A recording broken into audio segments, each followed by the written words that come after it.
তবে কি এবার আমেরিকার কাছে সেন্ট মার্টিন বিক্রি করে দিচ্ছেন ডক্টর ইউনূস? সম্প্রতি গুঞ্জন উঠেছে সেন্ট মার্টিন যেতে লাগবে এক বিশেষ ধরনের রেজিস্ট্রেশন। তবে বাঙালিদের মনে একটাই প্রশ্ন, কেন নিজেদের দেশের ভিতরে ঘুরতে যেতে আবার অনুমতি নিতে হবে? সাবেক প্রধানমন্ত্রী শেখ হাসিনা বেশ কয়েকবার বলেছিলেন মার্কিন যুক্তরাষ্ট্র সেন্ট মার্টিনে একটি নৌঘাঁটি গড়তে চায়। তবে অন্তর্বর্তীকালীন সরকার গঠিত হওয়ার পর থেকেই সেই সেন্ট মার্টিনকে নিয়ে নানান জল্পনা কল্পনা দেখা দিয়েছে। শোনা যায় আমেরিকার সাথে ডক্টর ইউনূসের সম্পর্ক বেশ ভালো, তাই কোনোভাবেই তিনি আমেরিকার কথা ফেলতে পারবেন না। তবে কি আবার সত্যি মার্কিন যুক্তরাষ্ট্র সেন্ট মার্টিনে নৌবাহিনীর ঘাঁটি বানানোর অনুমতি পেয়ে যাবে?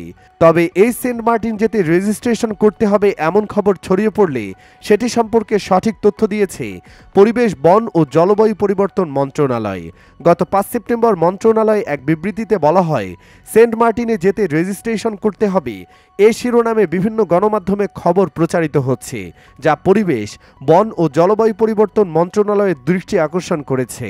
প্রকৃতপক্ষে সেন্ট মার্টিনে যেতে রেজিস্ট্রেশন করতে হবে এমন কোনো সিদ্ধান্ত গ্রহণ করেনি মন্ত্রণালয় বা পরিবেশ অধিদপ্তর। এতে আরও বলা হয়, ৫ সেপ্টেম্বর কক্সবাজারের সেন্ট মার্টিন দ্বীপে সিঙ্গেল ইউজ প্লাস্টিক ব্যবহার বন্ধে একটি সেমিনার অনুষ্ঠিত হয়।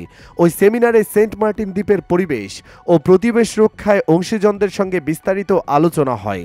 আলোচনায় সেন্ট মার্টিন দ্বীপে সিঙ্গেল ইউজ প্লাস্টিক বন্ধে গুরুত্বারোপ করা হয়।